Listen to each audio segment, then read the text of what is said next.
Happy New Year, Tackle Trading Halftime Crew, and welcome out to our first halftime report of 2019. Coach Tim, Coach Matt, Coach Mark, producer Cody. Matt, do we call him Coach Cody? Has he earned that title yet? He's a young whippersnapper. He's a young whippersnapper. You know what? We've called the producer of the shows and specifically the podcast producer for 4 or 5 years now. It's a role we could call coach, but yeah, Cody's a coach. I agree with that. He does our newsletter. Yay! I agree with that. Look at the promotion, Cody. It doesn't come with a pay increase like consumers. 2019. Although I'm looking at his faux hawk there, and I'm thinking about maybe getting a haircut here for 2019. Maybe this can be my first New Year's resolution. Tim, you can't just turn back the youth, buddy. No, you can't. Actually, I've been thinking about doing like the Brad Pitt on Fury. You know that haircut? No. You can't pull it off. Let's move on. Hey, Kelsey said she thinks I can, so I'm going to work on it. We'll see what it looks like in like 3 months. I'm going to tell you right now, Cody, here's the advice I'll give you as your mentor. Always listen to your wife and not me. Well, hairstyles and fashion advice. It is also a sign of a young marriage when your wife is still lying to you about what you cannot pull off. Say la vie. All right, let's break down the market here, Matt. I came in this morning. In fact, I got up in the middle of the night and checked the market just intraday. The Chinese market was selling off. In fact, the headlines were pretty brutal. I thought I was going to wake up to more of a bloodbath, and the market did sell off, but then rallied right back up here. We're pretty much at par with where we were on Monday. Give me a quick technical read on the S&P, if you would. Well, first and foremost, let's drop this down into a shorter time frame, and I like the 15-minute chart here, Tim. You're looking at the overnight numbers here, and as you can see, overnight the market did start selling off rather aggressively, Tim. We're down, from the very peak on Tuesday night to the bottom on Wednesday morning. You're down about 65 points total on the marketplace. That's down 2.5% to start the year off here. But a nice little snapback coming into the cash market today. And what happened here, and a lot of this happens overnight with one of those economic reports that comes out of China or Japan or Australia or specifically the Eurozone. And last night, China's PMI reported at 49.7. That's an industrial manufacturing data. And when China's PMI report comes in under 50, if you guys will remember, that 50 mark is a recessionary or an expanding market type mark. And so that came back down to 49.7. And I think, and we talked about this quite a bit on the prediction podcast, Tim, but I think the biggest concern coming into 2019 isn't China and trade wars and Brexit and the European debt crisis. And, I don't think that's the biggest concern economically, although those are a concern. I think it's slowing growth around the world. And how does that impact US GDP and economic growth that's been happening in the United States? So that was the kind of the fear that sparked the new year was a recessionary indicator coming out of China. So that was what really kind of sparked that initial sell-off. As you can see, it just drive down. Here's the cash open right here in the marketplace. And you've had a really good cash open so far. But so far, when you're looking at it on a day-to-day basis, you're still sitting right there smack dab at that resistance area, Tim. That 2,500 is proving to be a very important resistance level. You still got that downward moving average. I would not call this confirmation yet for a bearish retracement confirmation, but it's certainly in that realm. I'm going to bring in Coach Mark here. Mark, you hosted a panel for our podcast on Monday where Matt, myself, Coach Gino, and Coach Noah all went through and gave our predictions for the S&P for 2019. That prediction podcast was, I had a lot of fun with it. Now, hopefully, if you're out there in Halftime Crew, you've had a chance to download and listen to that. Mark, I was more pessimistic about the market's outlook than the other coaches. There's a lot of argument on both sides here. What are you expecting and what are you going to watch for during the month of January as the market opens up? Well, first of all, I don't make predictions. I just mock the predictions of others. That's my role here. I'm not held accountable for anything.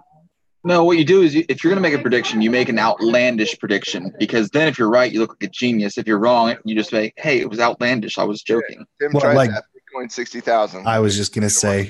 Well, listen, one of my resolutions in 2019 is not to listen to anything millennials say. So whoever was speaking there, I have no idea what they were saying. It was just bah, bah, bah, bah.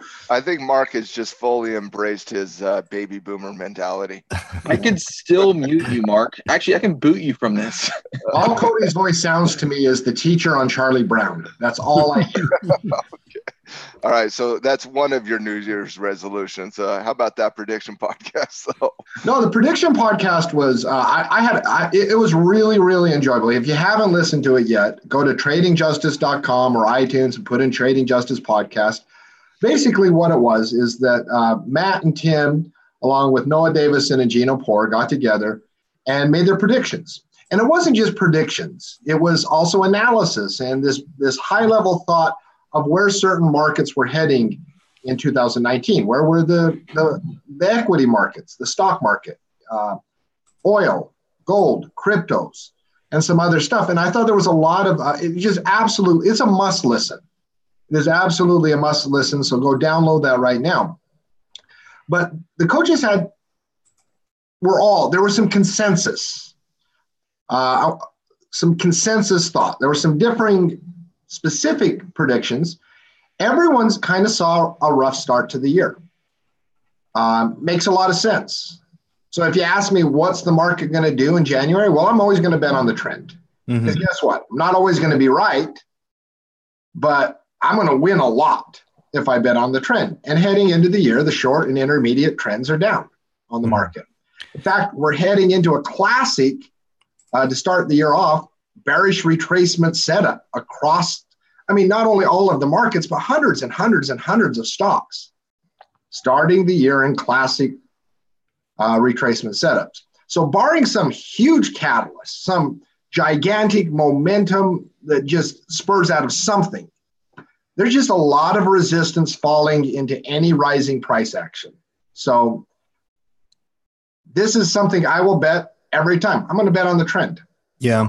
That is going to be a rough month. And Matt, I'm going to get your take on something Mark just said there. January is going to be very important. During the option report in the past weekend, I believe Coach Noah, he talked about how when January closes up, the January barometer, which is a terminology we know in markets, 80% of the time going back to 1928, it will end up with an up year in the overall market. When January closes down, so if Mark is correct that we do have a downtrend for this month of January, generally, and I think the full year higher is just 42% of the time. So January has been a very crucial market in the past. What's your take on the January barometer and also the trend right now on that? I don't think the markets cared about the January barometer in the last 3 years. No. Don't get me wrong. I get the importance of, data, historical data and historical data predicting the future. I do understand that, but I also see this as a very different market condition with different market participants than we were doing in 1928. So I understand the January barometer. I understand how, if it in the first 5 days, if it shows a positive, you have an 89% correlation that the first month's going to be positive. And if you have the first month be positive, you have an 80% correlation that the rest of the year is going to be positive. And it's just like, all right, but isn't this January different from last January and the January before that? So I understand the trends. I do. I get that. It's as significant as New Year's resolutions. I know. I don't believe in it at all. It could be a March barometer. It could be pick a month. It doesn't matter. The trend is going to continue. It's going to continue. Mark, do you buy into this? Let me give an analogy to Mark. Okay, because I'm going to get Mark's take on it. So, Mark, you've been into sports betting in your life. You used to handicap football games, correct? Okay, you understand all the correlation between teams, and when this team goes on the road in the month of December, they have a 58% probability of losing, or whatever the case is, and they'll date those back for decades and decades and decades. Yep. But let's say I got a new flashy quarterback in Baker Mayfield. Doesn't that change the Browns' probability? When I was handicapping stuff, sports bettors and market predictors they come from the same bloodline. And it becomes more, you see this, like if you watch ESPN right now, it will say our statistical thing says this team has a 79% chance. I reject philosophically and practically all of this nonsense. So I remember back betting, I'd have a couple guys I'd bounce ideas off, and a college team would be playing another college team, and they'd be going in, and one of my friends, or he'd say, well, I read a stat where this team hasn't covered on the road for the last 7 times. And I'm like, this quarterback, this coach, this team, every year in sports betting with football, particularly college football, there's a whole new set of variables. There's new situations. It is very easy for people these days to say, well, look at the historical data on whatever nonsense they want to look at. You want to be a real pro. You want to be a real master of the markets. Analyze what's happening right now. Like, analyze where price action is occurring right now. Matt's absolutely right on his analogy, and I absolutely 100% agree with what he's saying. Which is kind of the fun and also the ridiculousness of the prediction podcast in some way, Matt, because we're trying to project out a year in time. When we on it as traders, we would change our opinion. Tim, I said it last week. If I have an up call for the market over the course of the year, I'm still looking to short the market because it's in a bearish retracement. So, and I'm going to tell you right now, if in the first 5 days of this year, we see the downward movement in price, and in the first month, we see the continuation of the trend, that doesn't mean that the market's going to end down on the year. We have an entire next 11 months to go. And the one thing that I will say in comparison to the January barometer, I do think the January barometer is lazy analysis. I do. Lazy, that is a great phrase to describe it. It's a lazy analysis, because think about it. All right, so last January. That's going on Twitter. So if the market's breaking down in October last year and you're getting huge bearish signals everywhere, just like massive bearish signals, what are you supposed to do? Well, the January barometer was up though, so I'm going to ignore what's happening in front of my eyes right now because the January barometer was up. No, that's right. Lazy analysis. That's a great. How many variables, let's say we get a downward movement in price in the month of January. How many variables exist between now and let's say February 15th that would switch the market back to being bullish? I don't know. Thousands of companies reporting earnings. Exactly. So, or positive news coming out of trade, or a clean Brexit, or, a good economic report out of China that gives us, a hope for increasing growth rates around the world. I mean, I think it's lazy analysis. And I think the market participants today are so vastly different than the market participants even 10 years ago. I mean, it's just that the hardest thing to project this year is how those high frequency trading systems are going to perform. And they didn't have to contend with those in 1998. They didn't have to contend with those in 1987. And they certainly didn't contend with those in 1928. I think it brings up a problem with statistics to begin with, because you can have correlated data that doesn't necessarily matter. And that's true in politics. It's true in sports. It's true in markets as well. And I guess that's why on a daily basis as a trader, you got to just focus on the charts, focus on your systems, focus on execution in the current environment that we're in. I want to focus on what Coach Noah just said in the chat, because he's exactly right. A lot of people get this wrong. There's a difference between correlation and causation. So the barometer can have correlation, but it's not causation. Just because it's up doesn't mean the year is going to be up. Yeah, and I think those two get inflated or mixed up too often. Causation and correlation are two different things. Yeah. Dustin does say CNBC is bullish this morning. It must be on the recessionary indicator coming out of China. I guess we should all just go short the market if CNBC is bullish. That's the best. That's the best resolution right there. Just go against CNBC. Ignore everything the mainstream financial media says in 2019. They have 100%. Their analysis is so bad. They create news in. They're not looking to invest or trade. They're looking to create media sound bites for short segments. You know how many times I have to change the prep notes in the mornings before this show because like the market will be down and then up, or just, and their headlines will change that quickly too. Now, trust yourself, trust your own analysis, trust the chart, learn to read a chart, ignore the mainstream financial media. It's just garbage. It just really is just total garbage. Trust your eyes above all things. Trust your eyes. I mean, that's what trading is all about. It doesn't matter what we say on this, on the prediction podcast. It doesn't matter what we say here on the halftime report. You got to read your eyes. That's what you got to read. Read the chart. Trust your eyes. This is bearish until it's not. And until we see a double bottom, until we see a breaking of significant resistance, until we see increased volume on breakouts, this is not bullish. I don't care what on the day-to-day the market does. If it goes up 1%, down 1%, until that overall short-term trend changes, we're going to be bearish. And I'm going to carry a slightly bearish delta. Yeah. And I'm back. Sorry about that. Wi-Fi skipped on me, kicked me out, and brought me back. So with that in mind, I mean, should we keep an open mind about some of these companies that have been beat up? You know, I joke all the time about GE, Matt, but GE is up 8% today, you know, $8 a share. But yeah, we can make fun of GE all we want, and I'm not going to buy GE. But Tim, GE formed slowing momentum. GE formed a double bottom. GE is attempting to reverse out of a W formation. Technically, I'm dead serious here. Technically, this is the first day that you could justify buying GE. You could. That's an inverted head and shoulders Isn't GE a penny stock now?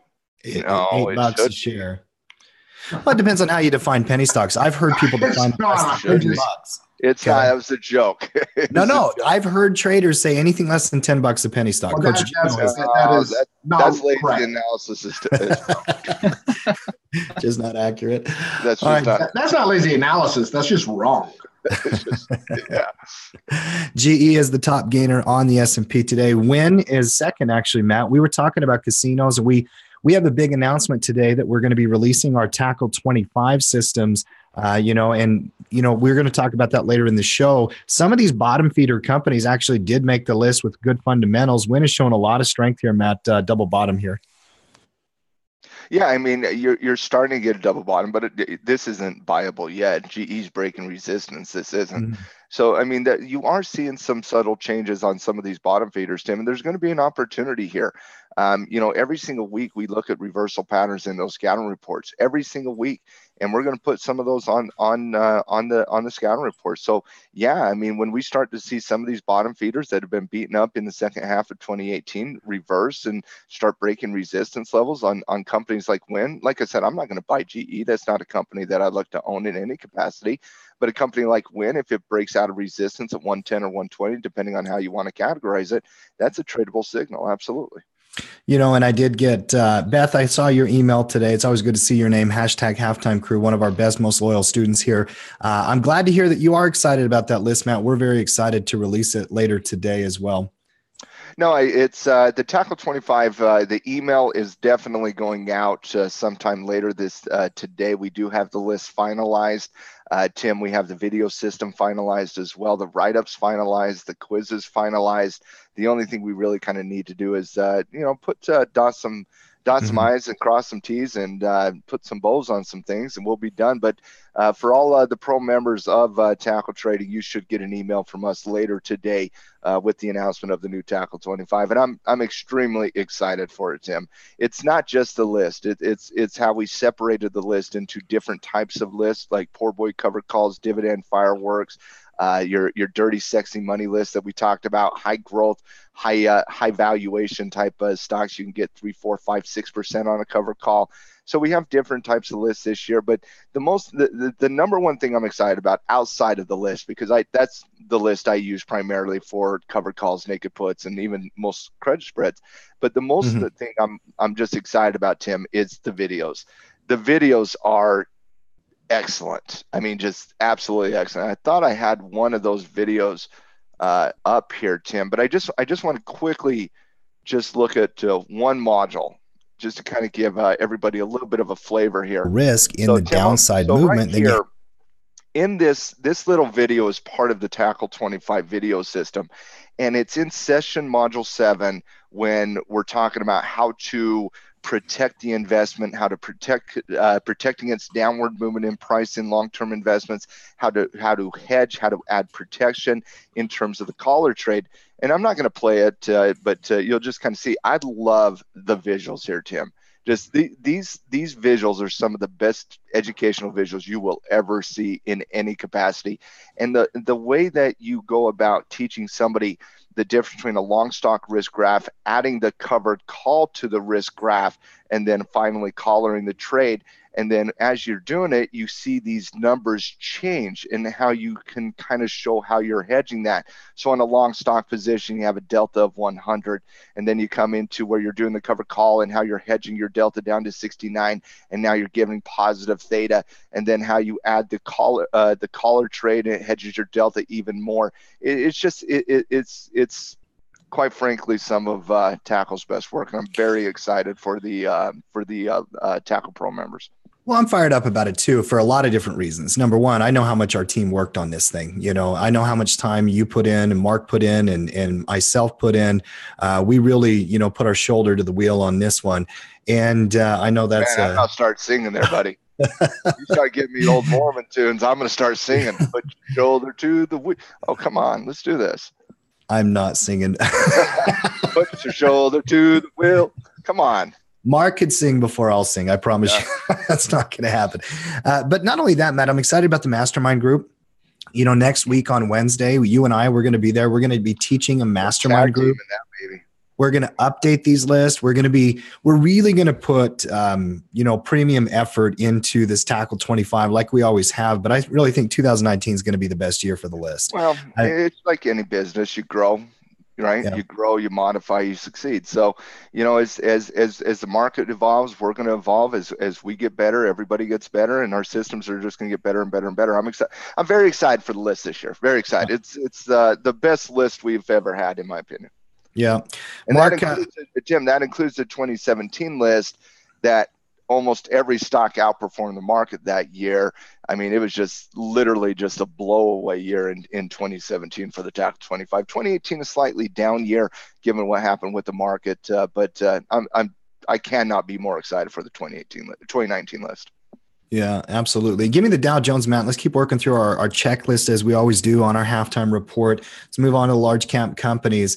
This is a bear retracement, same pattern as the S&P. You're not going to be able to break it down very much different technically. There were some interesting headlines to start the year that Cody put in the halftime prep, Matt, and I want to get your take on a couple of them. Number one, minimum wage is going up across 19 different states around January 1st.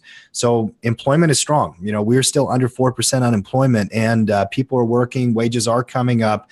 Economic indicators are not bearish. We could have a bear market, not a recession this year. There's no doubt about it. But the market doesn't reflect what has been transpiring, Tim. Okay. Those economic indicators in the U.S. are all fairly good. Manufacturing is good. Consumer confidence is good. Retail spending is good. GDP is good. You have unemployment that is good. Wages going up, which is good. So you have a lot, and inflation, which is right around 2%. So I mean, despite the fact that we've had a lot of money come into the market, asset prices are going up. We haven't seen the inflationary impact in the reports the same way that you might have thought if we were going to increase that much liquidity in terms of currency. So economically, yes, we're good. But the one thing that you got to understand about the market, and I am going to be a broken record about this, is the market is always forward projecting. It's always forward thinking.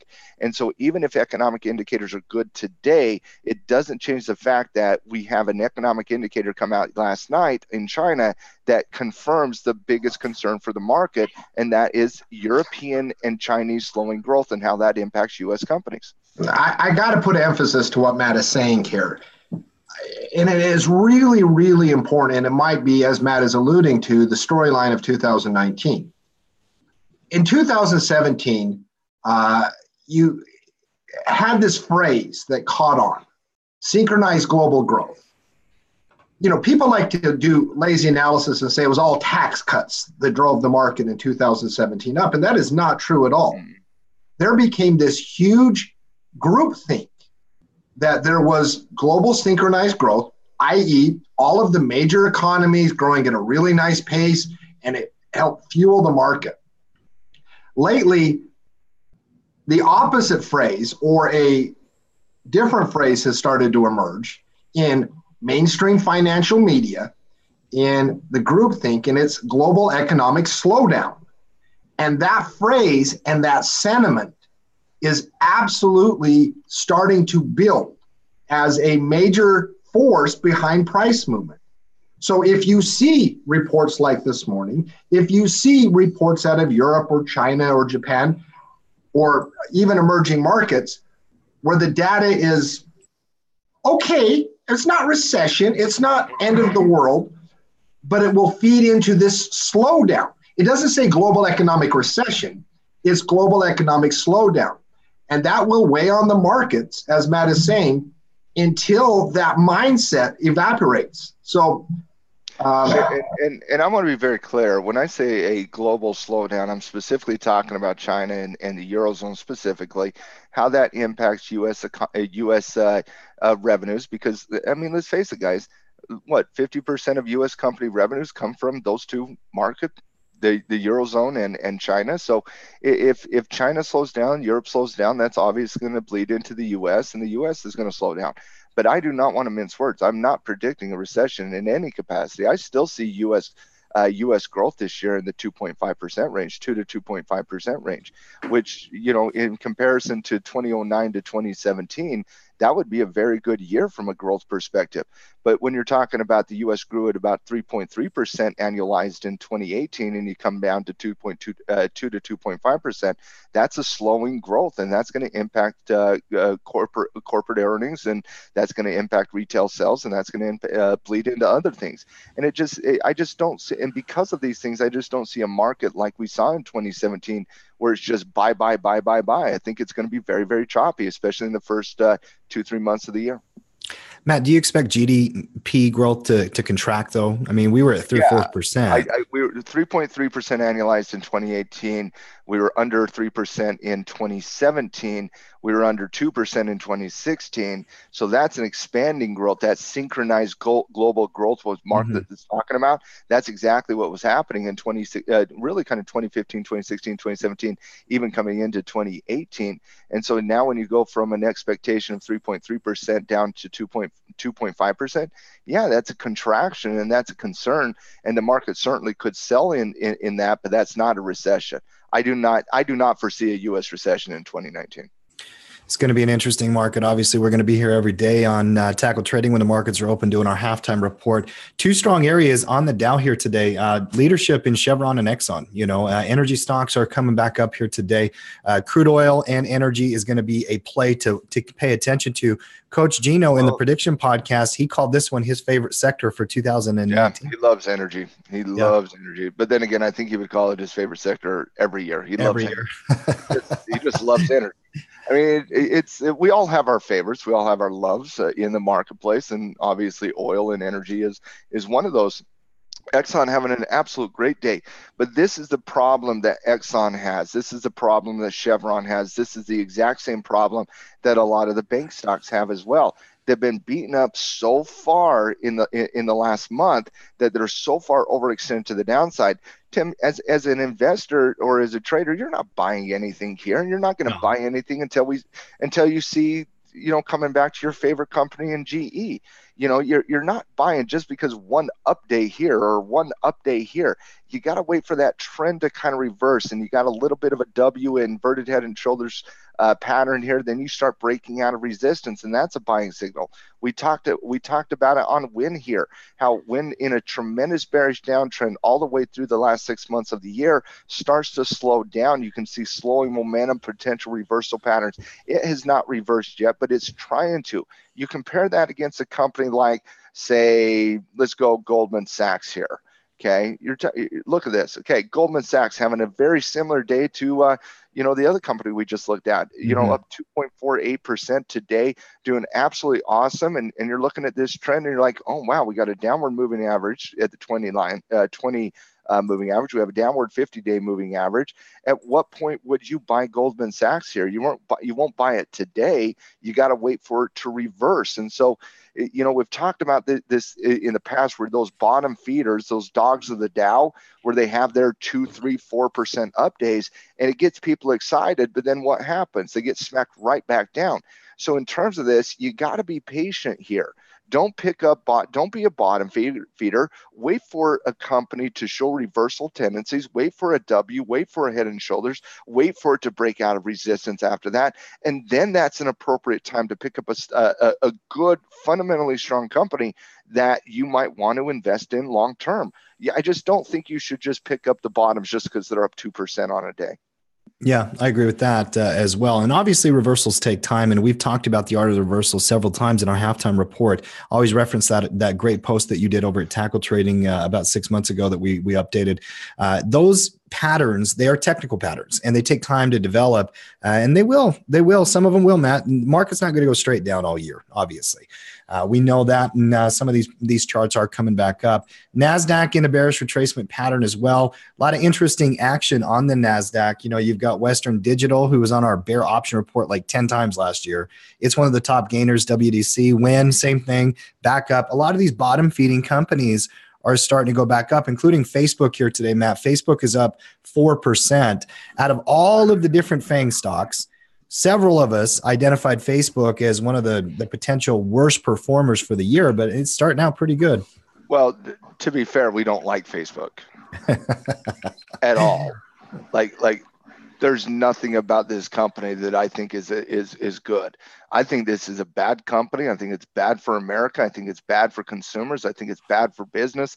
I think it's bad for the world. I think it's bad for humanity. So I can't say it more than that. I don't like this company. It's good for stalking your ex, though. There it is.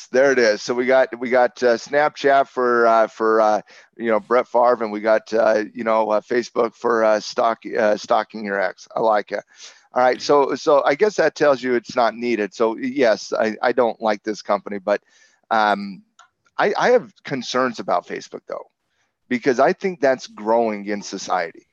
I do. I think it's growing in society that people are starting to not like Facebook, that they're starting to see them basically selling our data to third-party marketers nonstop as a violation of the public trust. I think Republicans and Democrats alike, the one thing that those two politicians can agree on is both of them don't like Facebook. So I think Facebook's going to have regulations coming at them in the future, whether that's 2019, 2020, 2021. I don't know, but that does give me some pause for concern. Now, does Facebook have some very, very profitable businesses? Yes, Facebook itself is an extremely profitable business. Instagram is an amazingly profitable business for Facebook. So if you look at Facebook's just valuations, I mean, yeah, that could be a very strong buy right now. But if you have concerns about just societal concerns, regulatory concerns, I would be cautious with Facebook. Yeah, I am the same. I agree with almost everything you just said. The only thing that I debate is I don't know if society is turning its back on it. They're still posting cat pictures and pictures of their food on Insta. But well, I mean, here's my case for Facebook. When I found out Zuck lied to Congress, everybody hates Zuck. Like, seriously, he's easy. Everybody hates Zuck. And I wanted to go in and delete. I was like, screw Zuck. And I was like, this would be such a hassle. How am I going to find out what my second cousins are doing? And, how am I going to find out about the high school reunion? And just I know your second cousins. I can tell you what they're doing. You don't need Facebook for that. Why don't you get on the phone and call them? I'm just saying that there's a strong moat. Facebook is people have their lives and segments of their lives on Facebook that it just makes it really difficult to move away from. Okay, but I agree with that. It's an addiction, right? It's like a drug addict on heroin. It's an addiction. People feel like they have to be forced to go to Facebook. But as a business, guys, who has marketed on Facebook before, I find it one of the worst small business marketing ventures out there. And I know we're not the only ones. Facebook doesn't care about their consumers, guys. They sell your data, for God's sake. Facebook cares about the marketers. And if the marketers start seeing that as a problem, they might look at other avenues for their marketing dollars. Yeah. How freaked out would we be if we actually knew all of the data that these companies gathered about us? We'd be way freaked out. And not just Facebook, by the way. I know. Google, Amazon, Apple, all of them. Would be Alexa, turn don't off. Don't ask Alexa. Don't. Have y'all seen the meme where it shows like an old picture from like the 60s and the lady's like, I can't say that on the phone. The government's going to wiretap my phone. And then it zooms out and it says, hey, wiretap, can I get the recipe for pancakes? Yeah. I will tell you, Facebook is probably the most profitable business that I can't stand. It has an amazing high margin for their company. Well, and in the spirit of trade, what you see, Matt, if that does break 150, it's moving back into an uptrend. I'm not saying that I'm not even saying it has to break 150 to move in. I mean, yeah, 145 to 150. And if it does break 145 to 150, that is absolutely a viable situation. Yeah, absolutely. 100%. But Tim, that's important to note here. And that goes to the conversation that we've been talking about. A lot of these companies like a Facebook, like a Goldman, like these companies that are very good names in the market, that they have brand awareness. At what point do you buy them? Do you buy them being Facebook's up 4% on a day and do really good? No, you wait for them to break out. And when Facebook breaks out of 145 to 150, that's absolutely viable. I'm going to create an ETF based on all the stocks Matt hates and just ticker symbol hate. GE. Facebook, Goldman Sachs, GE, Facebook, Goldman, JP Morgan, Chipotle. Walmart used to be on my list for that. I took it off last year. I like Walmart. I actually think it's the company has made some strides in the right direction. I like their online presence. I like what they're doing with their employees. In fact, I think that the wage increases have gone up in Walmart recently. I don't know. That hater list, it has a few on there. There's no doubt about it. One of them is Chipotle Mexican Grill, Matt. I don't think that stock's ever coming off the list. No, it's not. But I will tell you, it was one of the better performing year-to-date stocks, just given out of its earnings report it had in May. Yeah. Yeah, bear retracement setting up here. On the NASDAQ, by the way, one stock that may be on that real list. Quick. I don't trade companies I hate. Right. Which is why we don't really look at Tesla as much as we used to, because once they've kind of fallen out of favor last year, it's been a stock that we've kind of avoided, Matt. 6.7% down today, though. You can't avoid that. It is a very volatile move.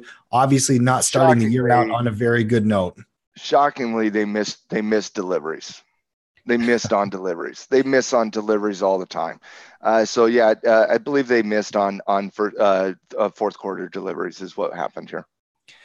Well, they've had production numbers. One of my favorite moments of last year on social media between companies is when Elon Musk was pounding his chest about hitting their June targets for production. And Ford said, hey, guys, we do that every day. All the autos that you just made in the entire month, we produce more than that every single day. Well, it's just I could imagine sitting in the board of directors for Ford or GM being like, how is this Tesla? How are they not getting slaughtered? How are they? And it's just like, well, you don't have the fanboys, Ford. It's true. I mean, it is true. I mean, the reality is having more fanboys isn't a reason to own a stock, though, Tim. No, it's not. No, it's not. Which is one of the reasons why I have concern about the valuation. Last year, we put it on the 25, Matt. Didn't even come close to a conversation this year. All the problems this year with their debt, where we're heading. To be fair, they weren't on the list I sent to all the coaches. They did have a debate because I did not include them on the list. They were not passing my. No, I have fundamental concerns about Tesla. Move on to RTY if you would. Let's talk about small caps. On the prediction podcast, Mark, we did have a discussion about small caps, and most of the coaches said that they are going to underperform the large caps in the market. One coach, Gino, said actually way over. What would it take for the Russell to win the year? Out of all the different indexes. Let's get Mark's take first. Go ahead, Chuck. The trade war becomes the predominant storyline again. When you saw the small caps outperforming in 2018, it was when the trade war was the singular storyline. There might have been some other minor ones, but the singular big storyline was trade war. And the thoughts that small caps were insulated from the trade war, that they would benefit where larger companies. So maybe that That and can I speak to that real quick, Mark? Mhm. That whole conversation is based on the fact that the blue chip companies in the NASDAQ and the blue chip companies in the Dow, and the blue chip companies in the S&P, that they do more business with China and the Eurozone, right? And because they do more business with China and the Eurozone, they are going to be more prone to have a negative economic impact to those types of companies if that trade war expands and gets worse, right? Versus, say, the RTY companies, the small and the mid cap companies, they do predominantly a majority of their business within the U.S. consumer. Would you agree with that, Chuck? Yeah. Yes. Yeah. So yeah, I agree with that with Mark, that's one of those things. But if this market goes bullish, whatever the reason is, right, small caps should outperform. Would you guys agree? Well, they're more beta sensitive. In general, they're more beta sensitive. So they do go up faster than when the market's going up. They tend to go up faster, Matt, in most years. And when the markets go down, they tend to go down faster too. Yeah. And the other storyline I could see take hold is if the slowdown happens in other areas of the world, but not the U.S., if U.S. GDP shows upticks while the rest of the world's showing downticks, I could see that on that same logic, small caps outperforming because, hey, U.S. is doing great, other world's slowing, and actually the small caps do better, like in real life, not in hope and dreams, but in actual earnings. They do better because the U.S. keeps doing better. So. Interesting. Going to be a story that we obviously track throughout the year, Matt. Move on to the $ DXY. Let's talk currencies, then commodities. Continue to break it down. And by the way, it's always great to have Coach Mark in here and halftime crew. Give Mark some love on a Wednesday. It's good to have you pop in here with us, Marky. 96.91, Matt, middle of the range, neutral for me. I know that it was fading bearish. Obviously, we're up really big today. There are some news stories of note, in my opinion. We don't have a resolution to the government shutdown yet, although there are quite a bit of news stories that are showing traction towards getting something done. Who knows? What's the latest on that? Hold on. Trump's not signing that CR coming out of the Democratic-controlled House of Congress. That's a non-starter. Yeah. It's not. They're not passing that bill through the Senate, and the president is not signing that bill. My early trade of the year is to short a day or two after. The shutdown doesn't matter to the market. So let's say, not yet. But the day it's resolved, you're going to see the market boost up because of the BS that happens. Let me short the next day on a day trade. Yep. Because that's what always happens. Little euphoria and then pullback. I got an honest question as a liberal. Why don't we just give him the money and build the damn wall? Seriously, it's $5 billion. We have a $23 trillion debt. I can't think like liberals. So like my brain just exploded. Like, oh my goodness. I just like, let's give the money. I became so stupid immediately. I had a hard time with that too. I was like, wait a second, hold on, just give money away? No, that goes against my conservative belief system. But why don't they? Because why didn't they give a vote to Merrick Garland? I get it. I get the political discord. That's why. Is because the Democrats have Trump controlled right now. Well, Trump made the mistake of being on video camera saying, I'll own the shutdown. The Democrats I'll own it. I have it. I'll own it. It's the Trump shutdown. I'll do this. I own this shutdown. I don't care about you. Of course, we know who owns the shutdown. So move on. The shutdown doesn't matter. I don't care about the shutdown. And quite frankly, I don't think most Americans care about the federal government shutting down right now. Obviously federal employees do, but I don't think it's a big deal unless it is a protracted one, man. Let's say you're a kid, the Smithsonian is shut down today. You say you wanted to go on a tour, it's your day off school. There's your bleeding liberal heart, Mark. Right there. Think of the conservatives can think of children's feelings too. No, I do agree with Mark that once it does come out that they have some type of deal, the market will buy on that, and then everybody's gonna be like, well, we really didn't care anyways, and the market was bearish, let's sell. So no, I don't think it's a big deal right now. What are we on, day 13? Yeah, somewhere around there. I mean, it's been through the holidays. Yeah. Well, and I think that's one of the reasons why a lot of people don't care is because they haven't been impacted by it yet. This is, by the way, the third longest government shutdown in recent history. So it's going to be interesting to see how this plays out. But I thought, and I'm going to tell you right now, this is just my opinion, I thought Trump should have signed the deal 2 weeks ago. He's going to have a very hard time getting anything through that Democratic Congress. I don't know. As somebody that wants a wall, and like I want a wall of something. He wants a I'm not a Trump supporter. I'm with him on this issue. I hope he stakes his ground. I think he's going to continue to stake his ground because I think there's going to be more liberals like Tim that finally just say, just give him the damn money. I want him to stick his ground. Yeah, I'll tell you right now, the way I know politics, I'm going to tell you right now, if I was running the DNC right now, I would not budge 1 second. I don't care how long it takes. I don't care, because if you cave and you give in to this, what do you tell the resistance? Well, no, sure. That's game theory for sure. And that's politics. I mean, it's a fascinating game of chicken. Yeah. It really is. Yeah. Another thing, they're going to hit each other and they're going to have a collision. Another thing that just caught my eye, and I got to get you guys' take. I don't know how it's going to affect international markets. It may or may not. Kim Jong-un put out a New Year's address. Did you guys see this? Oh, I didn't. Oh, he said, yeah, I was just about to mention that if y'all skipped over it, that he's back in the fold now. He is. He says that his country would take a new path in nuclear negotiations if American economic sanctions were not lifted. He said he'll sit down with Trump. It was a very subtle threat. There's no doubt. He also said that he looks forward to having no nukes, and he looks forward to working with Trump and sitting down with Trump to further negotiate. Yeah. That sounds like someone that's been out of the headline cycle for a while. That's like, hey, why is nobody talking? Why is Xi Jinping? Why is he getting all the credit? I want some spotlight too. No, Fatty Kim III back in business. I think that's the name of the next movie, by the way. Yeah. I would like to get resolution there. I don't think we're going to get it anytime soon with that. What was the name of the Franco Seth Rogen movie? Was it the? Oh, it's so funny. The Interview. Was it The Interview? That's right. That movie was hilarious. Yeah. Was that the reason that they ended up hacking? Yes, the Sony. It was Sony. I'm sure Sony appreciated that. But, looking at the dollar, coming back here to the dollar, though, T, you really got a neutral range right now between 96 and 97.70.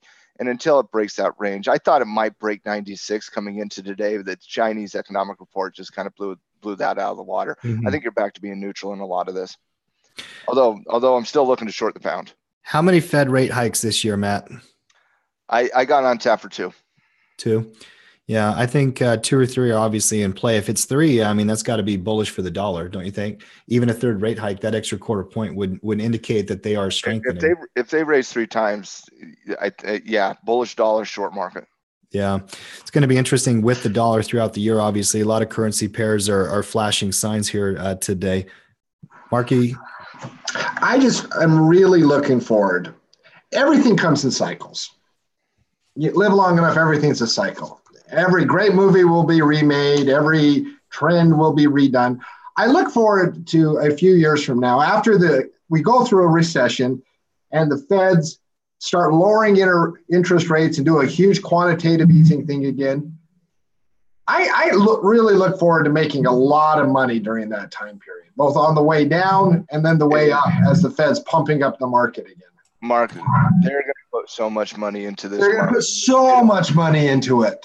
It'll make 2008 and 2009 look like a walk on the beach, and it's going to be one of the best buying opportunities ever. It's going to be huge buying opportunities, and then 15 years from now, the whole system will crash down, and our children will have to live in a third world country. But we'll make a lot of money before that, and then put it in gold.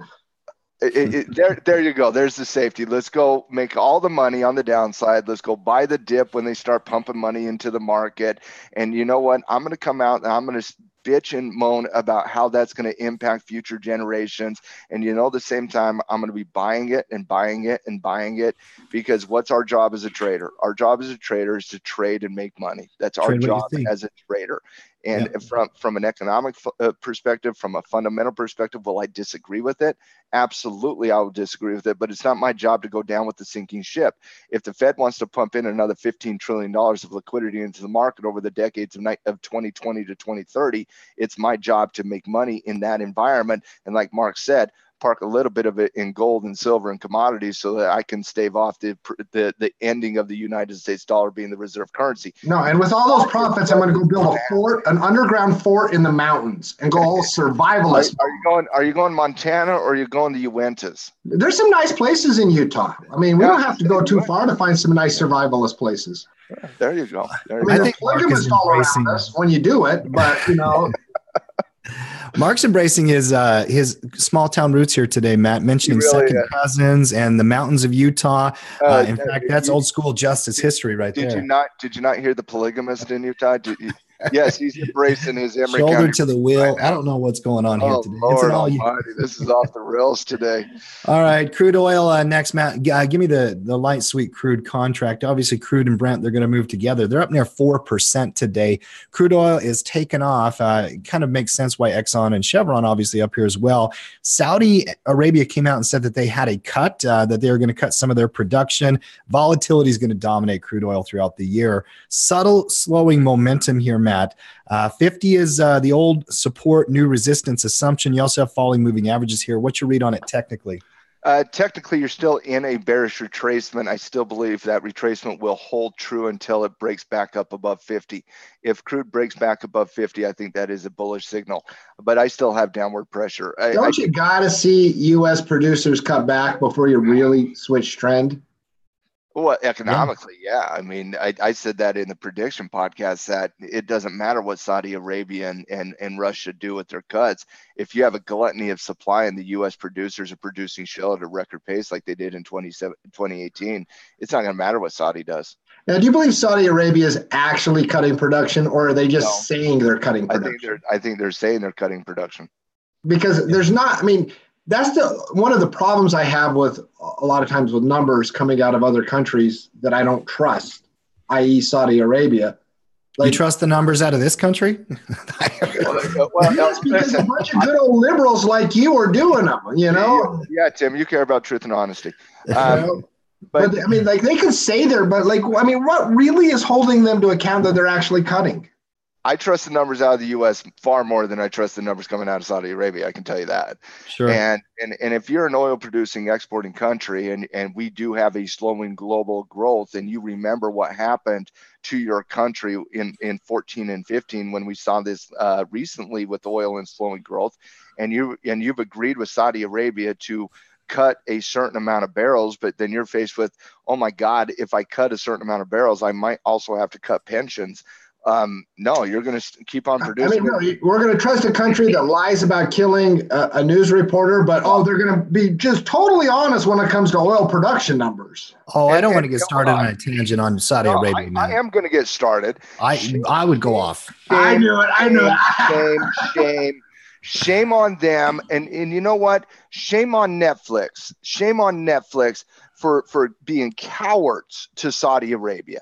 Absolutely cowardly. Did you guys see that they announced that they removed an episode of some comedian's weekly talk show that targeted Mohammed bin Salman? I saw something about that. I saw you tweeting about Netflix. Get out of here, Netflix. What are you doing? Well, companies do this. The WWE cowards. Immediately after that thing happened with Khashoggi, I think is his name. They literally had an event there. They didn't cancel it, Matt. Businesses are going to be in business to make money, and they're going to forego their ethics many no times. Ethics and no morality. That's fine. Is that what we're back to? Not me. It's shameful. I agree with it as well. Now, I say that I'm going to watch The Office on Netflix as I finalize the Tackle 25 later today. I like Netflix. Not the chart right now, by the way. It was on the option report. Pretty good bearish retracement setup, potentially with a trigger throughout the week here, Matt. I got to go back one segment here. I just read briefly on that. They pulled the episode. Yeah, they pulled the episode. After Saudi Arabia officials complained. Because it was negative to MBS. Who is the comedian? He's the old. He used to be on he's funny. Show. He's really good. What's worse than the whole PC side of doing that is allowing the heckler's veto. Waiting until someone complains about it and then immediately pulling it just tells people like, "Hey, complain about anything and we'll comply." I saw the episode. It was a good episode. It was. It reminded me of an episode of his comedy show is kind of in the same line as The Daily Show, or it's a stand-up, but it also reminds me a little bit of John Oliver, where he tackles one subject on a weekly basis. These social media and entertainment companies, whether it's Facebook or Google or Netflix, need to be very careful about their freaking censorship that they do. If they want a first-class path to pissing everybody off and being regulated, keep censoring conservative voices. But that's not censoring things that you don't like.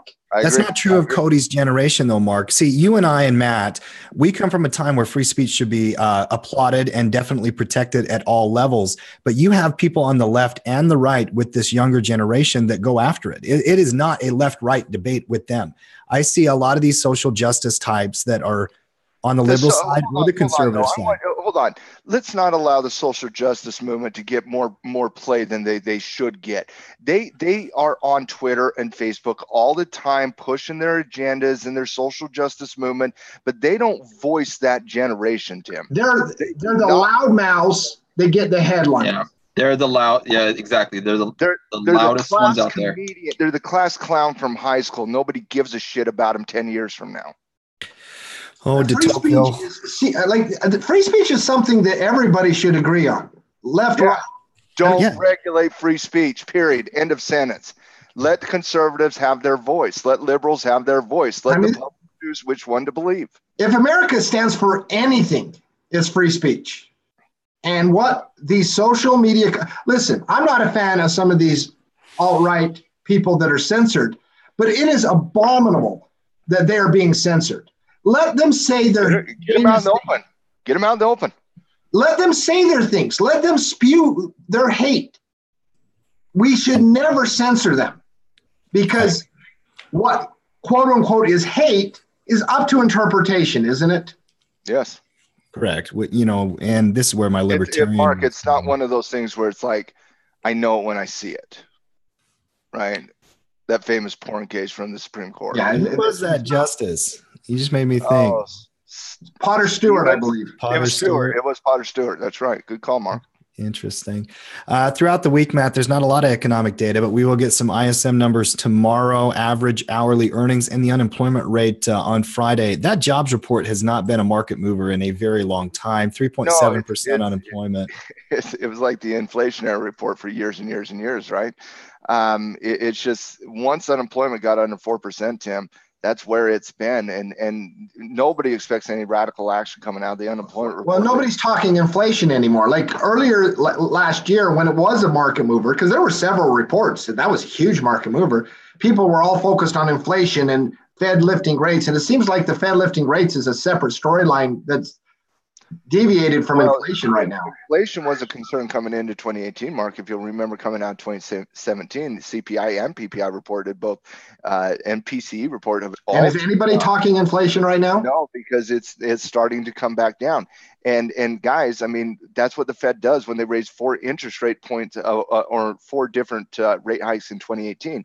That's supposed to control inflation. You mean the Fed's doing their job? Yes, an independent arm is doing the job of monetary policy. Yes. And Jerome Powell's doing his job. And yes, I am personally putting Jerome Powell as the second best central bank president outside of Volcker over since 1982. Love me some JP. Oh, goodness. J Powell, as long as you stick to your plan, you're going to get love out of the Justice Brothers. Well, the headline this week might be his testimony later in the week, Matt. He has been a market mover. There's no doubt. Every time he gives a speech or a testimony, it can move the market. We've seen some radical. I don't care about any one of these more than this one down here. Although keep an eye on ISM manufacturing. Remember that what drove the market overnight last night was the PMI report coming out of China. That's a very similar report that we have being released tomorrow. And the forecast is at 57.7. The previous was 59.3. With slowing growth, keep an eye on that. If you come in under 57.7, the news headlines will be industrial manufacturing data slowing down. That will be the news headlines. Can I ask a question? Go ahead. Real quick. Does Powell give more speeches? Statements. I didn't think they asked questions. Hey, the correct way to give a debate is a question. My question is, does Powell give more speeches than Yellen, or are we just more aware to them? No, Yellen gave a lot of speeches too.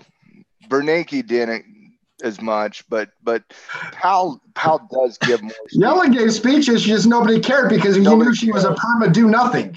She was literally that. Let me never do one thing in my life. Let me sit here and do nothing. Let me make no changes to any capacity. Let me be the absentee landlord at the central bank for 4 years before Donald Trump will remove me from office. That's what Janet Yellen was. And whoever says Janet Yellen was a good central bank president doesn't understand the central bank. She might as well not been there. No, she wasn't. She was noteworthy, by the way, first female central bank president in history. I do think that did matter. And hopefully that is the biggest. That's at a horrible standard. Gender does not matter. It is what you do. Standard. Oh my goodness! What do you want, a cookie? Well, that congresswoman from New York is the youngest Muslim with, that's left-handed that has an eyebrow raised 1 centimeter over their other. It's a historical first. We should applaud diversity. Yay! Pull that clip, isolate it, and get it on Twitter. I love it. Quite a few stocks here setting up, Matt. I will mention a couple of things, though. Interesting. When I was looking at the performance for the year, top 5 companies for the entire year in 2018, AMD was the number 1 performer on the S&P 500. Definitely an interesting pattern down here, triple bottom developing. AMD was the number. Think about this. Doesn't that just signify what 2018 was in the market, though? Yeah. I mean, AMD up. What did it end up? 78%. Yeah. 80%. So AMD up 80%, but. Does that really tell the story of AMD in 2018? No, AMD investors are mad because it wasn't up 800%. Yeah. Well, AMD investors are probably out because it got smoked from 34 down to 18 at the second half of the year. I mean, yeah, AMD did absolutely fantastic, but I don't know a whole lot of people that stayed in for that 78% there, T. Yeah, no, I doubt people just held through all the volatility. Most people trade AMD. They don't really invest and hold. Some do, I'm sure, obviously. Keurig Dr. Pepper, KDP, 60%, second best performer. Well, most of the movement came on an absolutely amazing earnings report. But, KDP, we had KDP as safe haven play for a lot of the last few months of the market. Talked about it quite a bit. Yeah, advanced auto ports. The scouting report meeting a couple times too. Couple of times, yeah, for sure. AAP, TripAdvisor, Chipotle also round out the top. Then GE, L Brands, Perigo, Mohawk, and Coty were the bottom performers for the entire year. GE making a little bit of a comeback here. Let me ask you a question based on our January barometer and our cycled conversation. We'll end on this.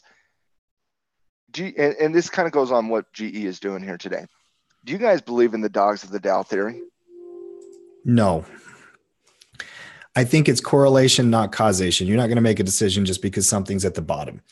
I understand. First of all, it's not bad logic to want to buy depressed assets that are blue chip. That's the thing. Is it like if it's not bad logic? Investor and trader hats. I try, and it's hard because you only have one mind. But I try to put on an investor hat and I try to put on a trading hat. Now I wear my trading hat 99% of the time.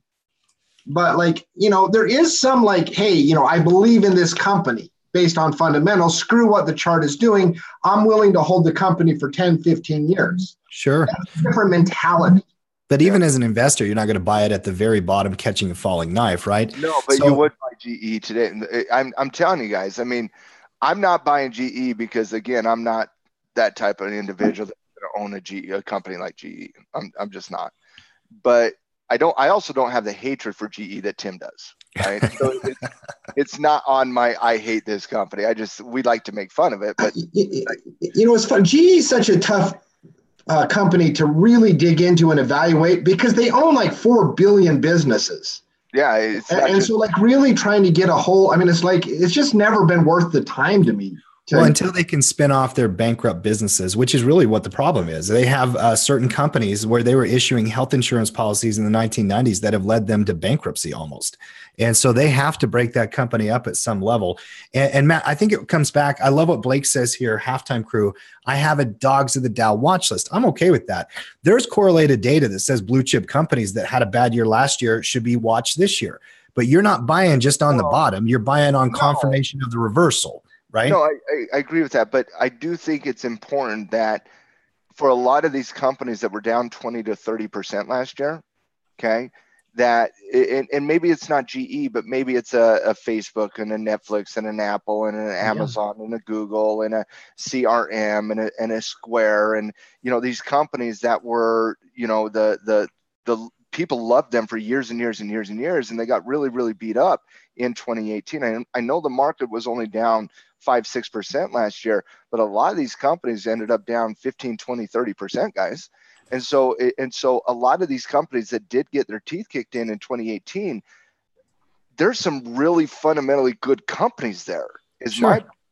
Apple Computer's at $160. Yeah, and so should we be watching these on a weekly basis, ready to pull the trigger if they do reverse? Absolutely.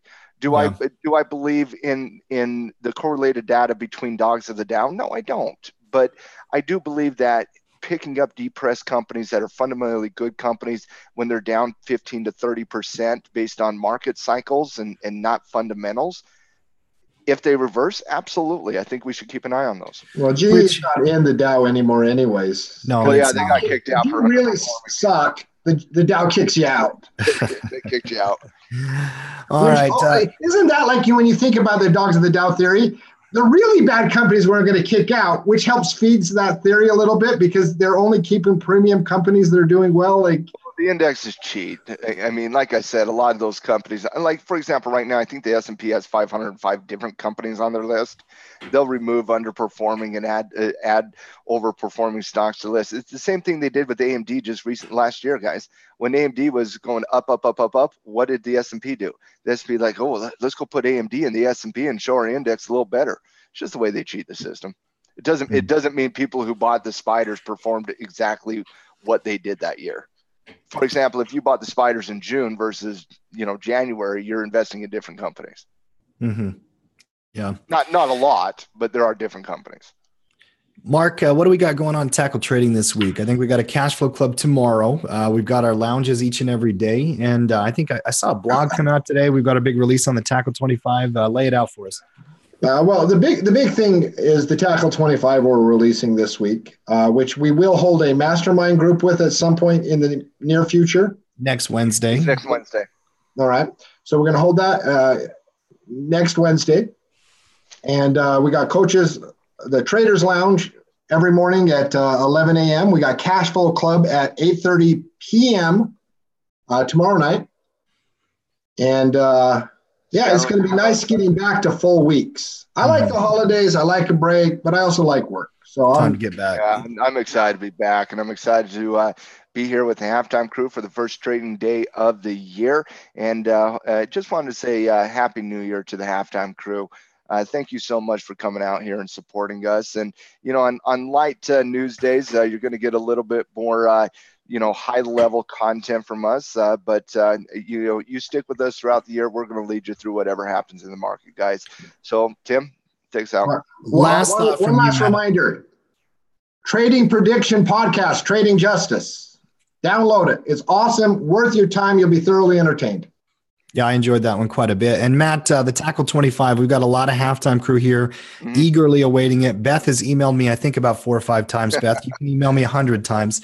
When are we going to release that? After the bell here today?